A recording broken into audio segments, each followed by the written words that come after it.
Hello students, അപ്പോൾ നമ്മൾ calls in arrear എന്താണെന്ന് പഠിച്ചു അല്ലേ? അപ്പൊ അതുമായി ബന്ധപ്പെട്ട പ്രോബ്ലം ചെയ്യണ്ടേ? എന്നാലല്ലേ അത് കുറച്ചുകൂടി വ്യക്തമായിട്ട് നമുക്ക് മനസ്സിലാക്കാൻ പറ്റുള്ളൂ അല്ലേ? അപ്പോ നോക്കിക്കോളൂ, ചോദ്യം എപ്പോഴും വായിക്കുമ്പോൾ തന്നെ പ്രോസസ് ചെയ്ത് എന്തൊക്കെ എവിടെയൊക്കെ ഉണ്ട് എന്നുള്ളത് കറക്റ്റ് ആയിട്ട് വൃത്തിക്ക് മനസ്സിലാക്കി പോവുക. കേട്ടല്ലോ? Chronic limited issued 10,000 equity shares of ₹10 each payable ആയിട്ട് ₹2.50 ഓൺ അപ്ലിക്കേഷൻ. അപ്പൊ ഞാനൊക്കെയാണ് ഇത് വായിക്കുമ്പോൾ തന്നെ എന്തൊക്കെ ഉണ്ട് എന്നുള്ളത് കയ്യോടെ വർക്കിംഗ് നോട്ടിൽ എഴുതി വെക്കും. മൊത്തം 10,000 ഷെയർ ആണുള്ളത്. ഒരു ഷെയറിന്റെ വില 10 രൂപ ആൻഡ് ഒറിജിനൽ വാല്യൂ. അതിന് എങ്ങനെയാ തരംതിരിച്ചിരിക്കണേ? ₹2.50 application, ₹3 on allotment, ₹2 on first call, ₹2.50 on second and final call. അപ്പൊ ഇതെല്ലാം ആഡ് ചെയ്താൽ നമുക്ക് കിട്ടുന്നത് എന്താണ്?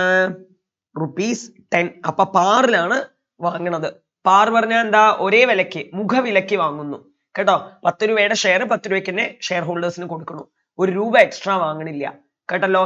all the shares were fully subscribed and paid except a shareholder having 100 shares who could not pay for second and final call. ഞാൻ അപ്പളേ ഉദാഹരണത്തിൽ ഇതന്നെയല്ലേ പറഞ്ഞത്?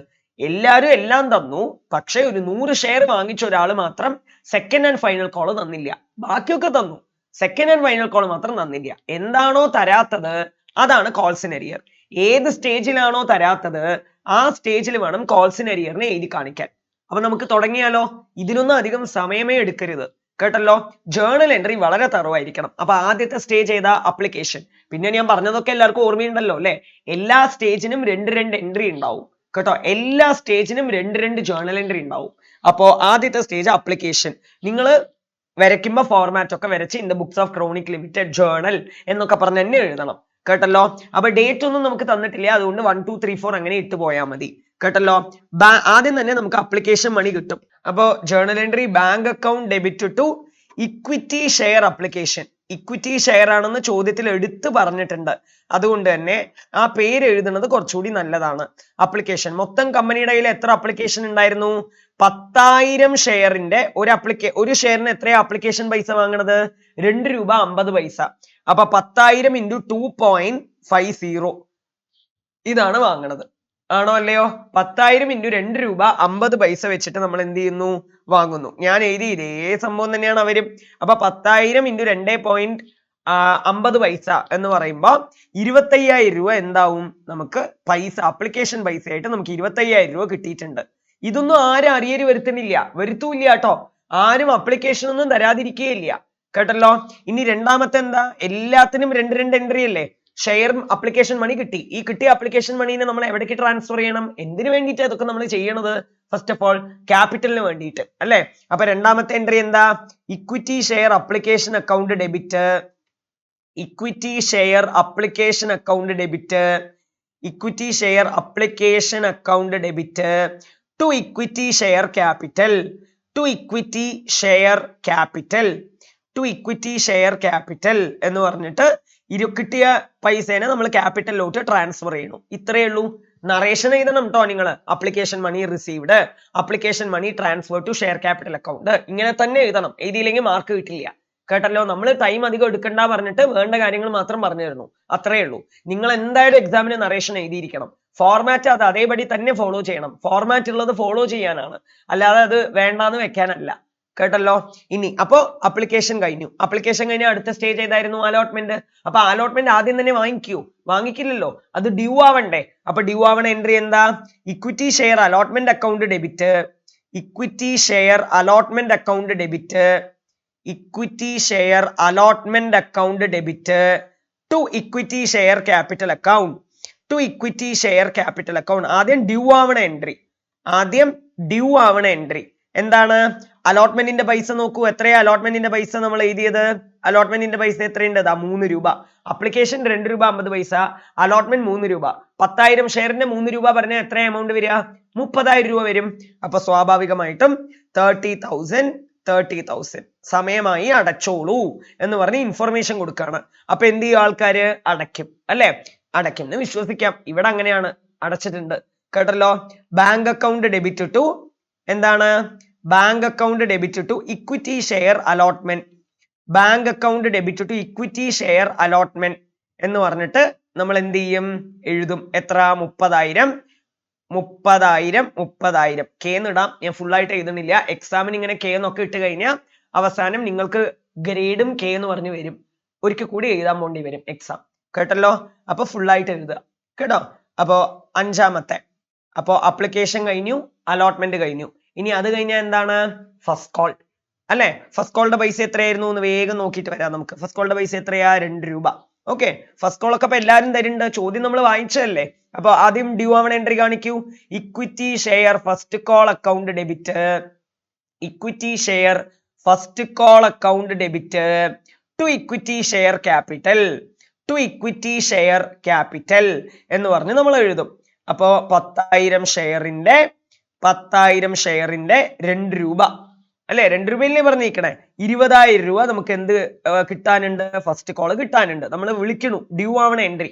അപ്പൊ ഇനി അടുത്ത് എന്താ കിട്ടണ എൻട്രി അല്ലെ? അപ്പൊ എന്താ എൻട്രി വരിക? Bank account debit to equity share first call account. Bank account debit to equity share first call account എന്ന് പറഞ്ഞ് എഴുതും. എത്രയാണ്? 20,000. അത്രയേ ഉള്ളൂ. So easy. ഇനി അടുത്ത എന്താ? Second and final call due ആവണ entry. Equity share second and final call account debit. Equity share second and final call account debit to equity share capital. Equity share second and final call account debit to equity share capital എന്ന് പറഞ്ഞിട്ട് എത്രയായിരുന്നു second and final കോളിന്റെ amount? 2 രൂപ 50 പൈസ. 10,000 × 2 രൂപ 50 പൈസ 25,000. 25,000 രൂപ നമുക്ക് കിട്ടാനുണ്ട്. പക്ഷെ അതിലാണല്ലോ ട്വിസ്റ്റ്. ഒരു 100 ഷെയർ വാങ്ങിച്ച ഒരാള് second and final call amount മാത്രം തന്നില്ല അല്ലേ? അപ്പൊ അതല്ലേ കോൾസ് ഇൻ അരിയർ. അപ്പൊ കിട്ടുമ്പോ നമുക്ക് 100 ഷെയറിന്റെ 2 രൂപ 50 പൈസ കിട്ടുമോ? നമുക്ക് ഇല്ല. 25,000 രൂപ കിട്ടണ്ട അവിടെ 100 ഷെയറിന് 2 രൂപ 50 പൈസ കിട്ടില്ല. എന്ന് വെച്ചാ എത്രയാ? 100 ഷെയറിന് 2 രൂപ 50 പൈസ പറഞ്ഞു കഴിഞ്ഞാൽ 2,500 രൂപ കിട്ടില്ല. ഒരു 100 ഷെയർ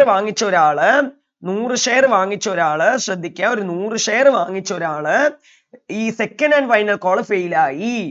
അപ്പൊ 100 ഷെയർ വാങ്ങിച്ച ഒരാള് 2 രൂപ 50 പൈസ നമുക്ക് തരത്തില്ല. അപ്പോ ശ്രദ്ധിക്കൂ, ഞാൻ 2,500 പറഞ്ഞു, അത് ചെറിയ ക്ലാരിഫിക്കേഷൻ, സോറി. 250 100 ഷെയറിന്റെ 2 രൂപ 50 പൈസ പറഞ്ഞാൽ എത്രയാ വരിക? 250 രൂപ നമുക്ക് കിട്ടില്ല. അപ്പൊ 25,000 രൂപ കിട്ടണ്ട അവിടെ ബാങ്ക് അക്കൗണ്ട് കിട്ടുമ്പോ എന്താ എൻട്രി വരിക? കിട്ടണമല്ല, ബാങ്കിലാണല്ലോ വീഴാറ്. Bank account debit.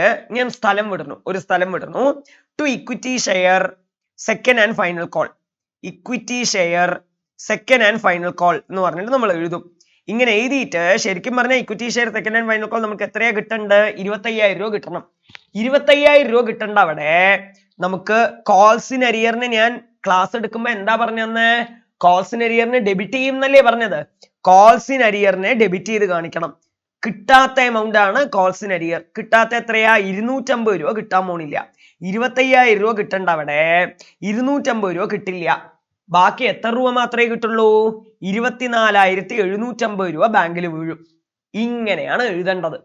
ഏത് സ്റ്റേജിലാണോ അരിയർ വരുന്നത് ആ സ്റ്റേജിൽ അരിയറിനെ ഡെബിറ്റ് ചെയ്ത് കാണിക്കണം. സെക്കൻഡ് ആൻഡ് ഫൈനൽ കോൾ സ്റ്റേജിലാണ് അരിയർ വരുന്നതെങ്കിൽ സെക്കൻഡ് ആൻഡ് ഫൈനൽ കോളിന് സ്റ്റേജിൽ കിട്ടുന്ന സമയത്തല്ലേ അറിയുള്ളൂ ഒരാൾ തരുമോ ഇല്ലയോ എന്നുള്ളത്. വിളിക്കുമ്പോ അറിയില്ലല്ലോ. ഇപ്പൊ ക്ലാസ്സിലൊക്കെ പോയിട്ട് ഇപ്പോ ഓഫീസിൽ നിന്ന് ആരെങ്കിലും വന്ന് അറിയിക്കും, ഫീസ് അടയ്ക്കാനുള്ള സമയമായിട്ടോ എന്ന് പറഞ്ഞിട്ട് കുട്ടികളോട് അറിയിക്കും. അപ്പൊ ഓഫീസിലുള്ള ആൾക്കാർക്ക് അറിയോ ഈ കുട്ടി എന്തായാലും തരാൻ പോണില്ല, ഈ കുട്ടി തരില്ല എന്നൊക്കെ അറിയോ? ഇല്ല. ഒരു ഡേറ്റ് പറയും, 25-ാം തീയതിനുള്ളിൽ അടയ്ക്കണം എന്ന് പറയും. കറക്റ്റ് 25-ാം തീയതി ആയാലല്ലേ അറിയുള്ളൂ ആരൊക്കെ തന്നു ആരൊക്കെ തന്നില്ല എന്നുള്ളത്. അന്നല്ലേ അറിയുള്ളൂ. അപ്പൊ കിട്ടുന്ന സമയത്തല്ലേ അറിയുള്ളൂ ആരൊക്കെ അരിയർ വരുത്തിയിട്ടുണ്ട് എന്നുള്ളത്. ഇതാണ് ലോജിക്, ഇതാണ് കോമൺ സെൻസ് അല്ലേ? അപ്പൊ എന്താണ്? കിട്ടുന്ന സമയത്ത് വേണം എപ്പോഴും അരിയർ എഴുതി കാണിക്കാൻ. ഒരു സംഭവം കിട്ടുന്ന സമയത്തെ അരിയർ ഉണ്ടോ ഇല്ലയോ എന്ന് അറിയുള്ളൂ. അപ്പൊ സെക്കൻഡ് ആൻഡ് ഫൈനൽ കോള് എല്ലാരും തരുന്ന സമയത്ത് ഒരാൾ മാത്രം തന്നില്ല. അങ്ങനെ വിചാരിച്ചോളൂ. എല്ലാരും തന്നു, മൊത്തം 10,000 ഷെയർ ആണ്, അതിൽ എല്ലാരും തന്നു. പക്ഷെ 100 ഷെയർ വാങ്ങിച്ച ആൾ മാത്രം തന്നില്ല. 100 ഷെയർ വാങ്ങിച്ച ആള് 2 രൂപ 50 പൈസ തന്നില്ല. 25,000 രൂപ കിട്ടണ്ട അവിടെ 250 രൂപ കിട്ടില്ല. ബാക്കി 24,750 രൂപ ബാങ്കിൽ വീഴും. കാര്യം കഴിഞ്ഞു. നറേഷൻ എങ്ങനെ എഴുതും? Being second and final call money received except on 100 share. 100 share ഒഴിച്ച് ബാക്കിയുള്ള എല്ലാം കിട്ടി.